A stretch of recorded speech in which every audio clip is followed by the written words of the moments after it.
ಶ್ರೀ ಗುರುಭ್ಯೋ ನಮಃ ಪರಮಗುರುಭ್ಯೋ ನಮಃ ಶ್ರೀಮದಾನಂದತೀರ್ಥ ಭಗವತ್ಪಾದಾಚಾರ್ಯ ಗುರುಭ್ಯೋ ನಮಃ ಶ್ರೀ ವೇದವ್ಯಾಸಾಯ ನಮಃ ಹರಿ ಓಂ ಸೃಷ್ಟಿಸ್ಥಿತ್ಯಪ್ಯಯಃ ನಿಯತಿದೃಶಿತಮೋ ಬಂಧಮೋಕ್ಷಾಶ್ಚ ಯಸ್ಮಾತ್ ಅಸ್ಯ ಶ್ರೀ ಬ್ರಹ್ಮರುದ್ರ ಪ್ರಭೃತಿಸುರನರದ್ವಿಷಹಸ್ರಾತ್ಮಕಸ್ಯ ವಿಷ್ಣೋರವಸ್ಥಾ ಸಮಸ್ತಾಃ ಸಕಲಗುಣನಿಧಿಃ ಸರ್ವದೋಷು ವ್ಯಪೇತಃ ಪೂರ್ಣಾನಂದ ಅವ್ಯಯೋ ಯೋ ಗುರುರಪಿ ಪರಮಶ್ಚಿಂತಯೇತಂ ಮಹಾಂತಂ ಜನ್ಮಾದ್ಯಸ್ಯ ಯತೋನ್ಮಯಾದಿತರತಶ್ಚಾರ್ಥೇಷು ವಿಘ್ನಸ್ವರಾಟ್ तेने ब्रह्मरुधाय आदिकवये मुह्यन्ति यं सूरयः तेजो वारिमृदां यथा विनिमयो यत्र सर्गो मृषा धाम्ना स्वेन सदा निरस्तकुहकं सत्यं परं धीमहि यां यां परेषु हृदैव करोति लीलां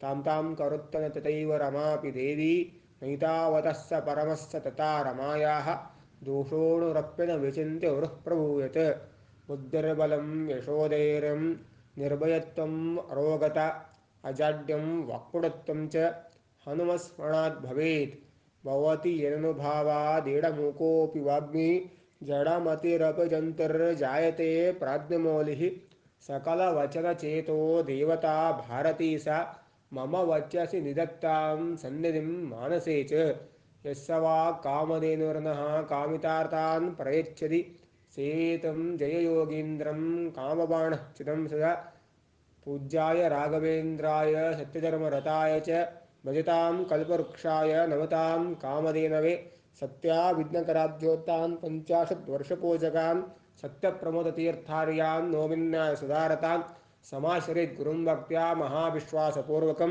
निक्षिपे सर्वभारांश्च गुरो श्रीपादपङ्कजे श्रीगुरुभ्यो नमः हरिः ओम् ವೇದವ್ಯಾಸದೇವರು ಭಾಗವತ ಮಹಾತ್ಮೆಯಲ್ಲಿ ಬರುವಂತಹ ಅನೇಕ ವಿಷಯಗಳನ್ನು ನಿರೂಪಣೆಯನ್ನು ಮಾಡಿದ್ದಾರೆ. ಭಕ್ತಿದೇವಿ ಮತ್ತು ನಾರದರ ಸಂವಾದದಲ್ಲಿ ವಿಷಯ ಬಂದಿದೆ. ಅಂತಹ ನಾರದರು ಭಕ್ತಿದೇವಿಯ ದುಃಖವನ್ನು ದೂರಗೊಳಿಸಬೇಕಾಗಿದೆ ಅನ್ನುವ ದೃಷ್ಟಿಯಿಂದ ಅನೇಕ ವಿಚಾರಗಳನ್ನು ಕೂಡ ತಿಳಿಸಿದ್ದಾರೆ. ಮಹಾಜ್ಞಾನಿಗಳು ನಾರದರು ಎಲ್ಲ ಕಡೆಗೂ ಸಂಚಾರವನ್ನು ಮಾಡ್ತಾ ಭರತಖಂಡದಲ್ಲಿ ಬಂದಿದ್ದಾರೆ. ಅದ್ಭುತವಾಗಿರುವಂತಹ ಶ್ರೇಷ್ಠವಾಗಿರುವಂತಹ ಕ್ಷೇತ್ರ ಈ ಅಹೋಬಿಲ ಕ್ಷೇತ್ರ.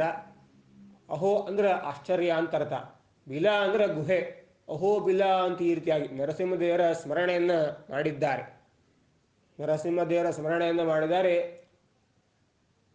ಅದ್ಭುತವಾಗಿರುವಂತಹ ಸ್ತೋತ್ರವನ್ನು ನಾರದರು ನಿರೂಪಣೆಯನ್ನು ಮಾಡಿದ್ದಾರೆ.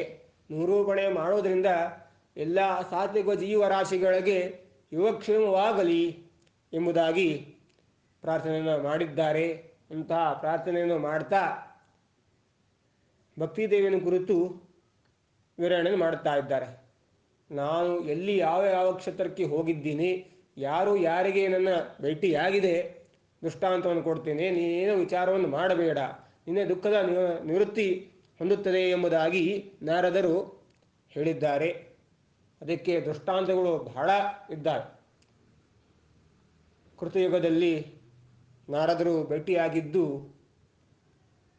ಸಾಕ್ಷಾತ್ ಇಂದ್ರಾವತಾರಿ ಆಗಿರುವಂತಹ ಪರಮಾತ್ಮ ಸ್ವಯಂಭೂಮನು ಇಂದ್ರನ ಅವತಾರವೇ ಆಗಿರುವಂತಹ ಮೊದಲನೆಯ ಮನ್ವಂತರದಲ್ಲಿ ಸಾಕ್ಷಾತ್ ಇಂದ್ರ ಪದವಿಯಲ್ಲೇ ಇದ್ದಂತಹ ಪರಮಾತ್ಮನನ್ನು ಸ್ಮರಣೆಯನ್ನು ಮಾಡಿದ್ದಾರೆ. ಸ್ಮರಣೆಯನ್ನು ಮಾಡುವುದರಿಂದ ಎಲ್ಲವೂ ಕೂಡ ಆಪತ್ತು ಕಳೀತಾವೆ ಎಂಬುದಾಗಿ ನಿರೂಪಣೆಯನ್ನು ಮಾಡಿದ್ದಾರೆ. ಅಂತಹ ಸ್ವಯಂಭೂಮನುವಿನ ಮಗಳ ಮಗ, ಆಕೂತಿಯ ಮಗ ಯಜ್ಞನಾಮಕ ಪರಮಾತ್ಮ. ಯಜ್ಞನಾಮಕ ಪರಮಾತ್ಮನನ್ನು ನಾವು ಸ್ಮರಣೆಯನ್ನು ಮಾಡಬೇಕು. ಯಜ್ಞ ಎನ್ನುವ ಶಬ್ದದಿಂದಲೇ ಹೋಮ ಹವನ ಅಷ್ಟೇ ಅಲ್ಲ, ಕಿಂತು ಸಾಕ್ಷಾತ್ ಶ್ರೇಷ್ಠವಾದ ಜ್ಞಾನವನ್ನು ಕೊಡುವವನು ಪರಮಾತ್ಮನೇ. ಗುರುಗಳ ಮುಖಾಂತರವಾಗಿ ಶ್ರೇಷ್ಠವಾಗಿರುವಂತಹ ತತ್ವಜ್ಞಾನದ ಉಪದೇಶವನ್ನು ಗುರುಗಳ ಮುಖಾಂತರವಾಗಿ ಉಪದೇಶವನ್ನು ಮಾಡಿಸುವಂತಹ ವ್ಯಕ್ತಿ ಪರಮಾತ್ಮ. ಅಂತಹ ಪರಮಾತ್ಮನ ಭಕ್ತರು ಬಹಳ ಇದ್ದಾರೆ.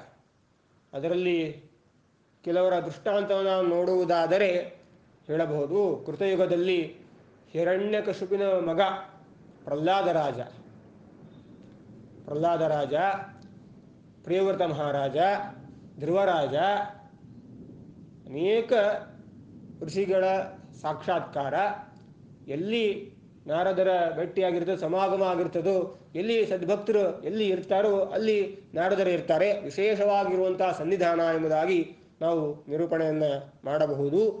ಅಂತಹ ಭಕ್ತ ಪ್ರಹ್ಲಾದರನ್ನು ನಾವು ಸ್ಮರಣೆಯನ್ನು ಮಾಡಿದರೆ ಅಪರೋಕ್ಷ ಜ್ಞಾನಿಗಳು ಎಂಬುದಾಗಿ ಹೇಳ್ತಾರೆ. ಪೂರ್ವದಲ್ಲಿ ಹಿರಣ್ಯಕಶಿಪು ತಪಸ್ಸಿಗೆ ಅಂಥೇಳಿ ಆಚರಣೆ ಮಾಡ್ತಾ ಇರ್ತಾನೆ. ಅಂತಹ ಸಂದರ್ಭದಲ್ಲಿ ಇಂದ್ರದೇವರು ಈ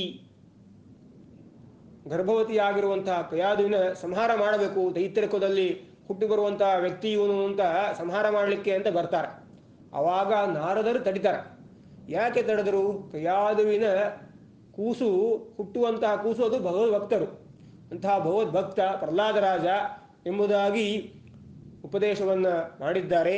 ಅಂದ ತಕ್ಷಣವೇ ಇಂದ್ರ ಸುತ್ತಲೂ 3 ಪ್ರದಕ್ಷಿಣೆ ಹಾಕ್ತಾ ಹೋಗ್ತಾನೆ. ಭಗವದ್ಭಕ್ತರು ಅವತಾರವನ್ನು ಮಾಡ್ತಾರೆ ಅಂದರೆ ಇಂದ್ರದೇವರು ಬಹಳ ಸಂತೋಷ, ದೇವತೆಗಳಿಗೆಲ್ಲ ಬಹಳ ಸಂತೋಷ. ಹಿರಣ್ಯಕಶಿಪು ಎಷ್ಟು ತ್ರಾಸು ಕೊಟ್ಟಿದ್ದಾನೆ ನಿಮಗೆಲ್ಲ ಗೊತ್ತು. ಆದರೆ ಭಗವದ್ಭಕ್ತನಾಗಿ ಹುಟ್ಟಿ ಬರ್ತಾನೆ ಅಂತಂದರೆ ಎಲ್ಲ ದೇವತೆಗಳಿಗೆ ಸಂತೋಷ, ಎಲ್ಲ ಮಹಾಜ್ಞಾನಿಗಳ ಸಂತೋಷ.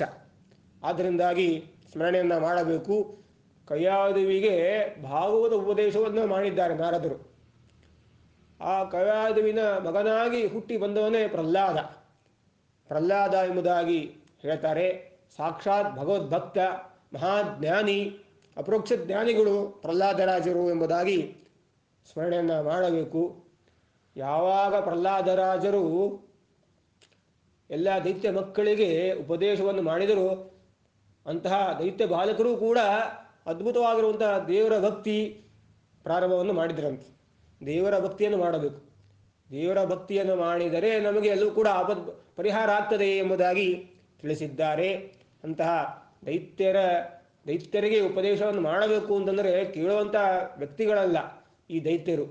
ದಿತಿದೇವಿಯ ಮಕ್ಕಳು ಪರಂಪರಾಗತವಾಗಿ ಬಂದಿದ್ದಾರೆ. ಅಂತಹ ದಿತಿದೇವಿಯ ಮೊಮ್ಮಗನೇ ಪ್ರಹ್ಲಾದರಾಜ.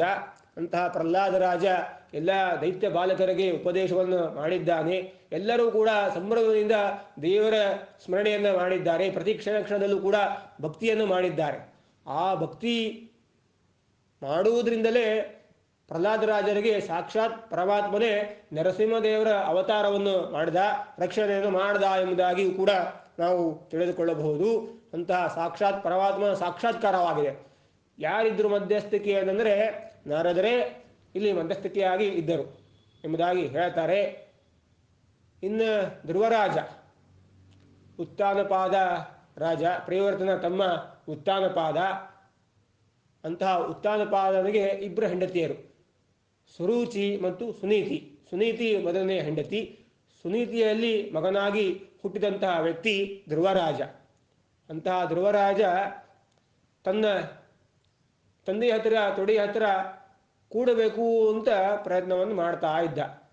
ಆ ಹೊತ್ತಿನಲ್ಲಿ ಮಲತಾಯಿಯಾಗಿರುವಂತಹ ಸುರುಚಿ ಹೇಳಿದ್ಲು, ನೀನು ಭಗವಂತನನ್ನು ಕುರಿತು ತಪಸ್ಸನ್ನು ಮಾಡು, ನನ್ನ ಹೊಟ್ಟೆಯಲ್ಲಿ ಬಂದು ಹುಟ್ಟು, ಆ ಯೋಗ್ಯತೆ ನಿನಗೆ ಬರ್ತದೆ ಅಂತ ಈ ರೀತಿಯಾಗಿ ಹೇಳಿದಾಗ ಧ್ರುವರಾಜರು ಆಯಿತು ಅಂತ ಈ ರೀತಿಯಾಗಿ ಅಂದುಕೊಂಡು ತಮ್ಮ ತಾಯಿ ಹತ್ತಿರ ಬಂದರು. ತಾಯಿ ಹೇಳಿದರು, ನೀನು ಕಾಡಿಗೆ ಹೋಗು, ನೀನು ತಪಸ್ಸನ್ನು ಆಚರಣೆ ಮಾಡು ಅಂತಂದಾಗ ಆಚರಣೆ ಮಾಡ್ತಾ ಹೋದ ಸಂದರ್ಭದಲ್ಲಿ ಸಾಕ್ಷಾತ್ ನಾರದರ ಭೇಟಿಯಾಗಿದೆ. ಸಾಕ್ಷಾತ್ ನಾರದರ ಭೇಟಿ ಆದ ತಕ್ಷಣವೇ ಮಂತ್ರ ಉಪದೇಶ ಮಾಡಿದ್ದಾರೆ. ವಾಸುದೇವ ಮಂತ್ರದ ಉಪದೇಶವನ್ನು ಮಾಡಿದ್ದಾರೆ. ಅದ್ಭುತವಾಗಿರುವಂತಹ ತಪಸ್ಸನ್ನು 6 ತಿಂಗಳಲ್ಲಿ ಧ್ರುವರಾಜರು 8 ವರ್ಷದ ಬಾಲಕ, 6 ವರ್ಷದ ಬಾಲಕ ಮಾಡಿದ್ದಾನೆ.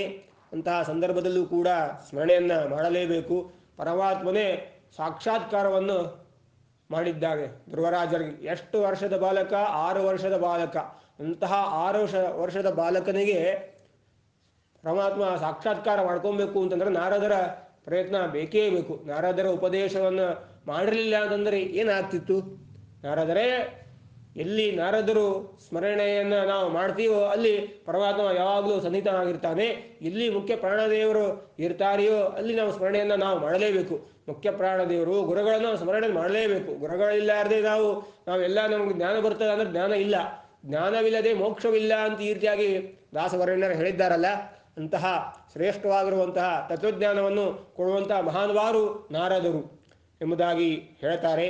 ಅಂತಹ ಭಕ್ತಿದೇವಿಯನ್ನು ಕುರಿತು ನಾರದರು ಎಷ್ಟೋ ಭಗವದ್ಭಕ್ತರ ಸ್ಮರಣೆಯನ್ನು ಮಾಡಿದ್ದಾರೆ ಎಂಬುದಾಗಿ ತಿಳಿಸಿ ಹೇಳ್ತಾ ಶ್ರೀಕೃಷ್ಣಾರ್ಪಣಮಸ್ತು.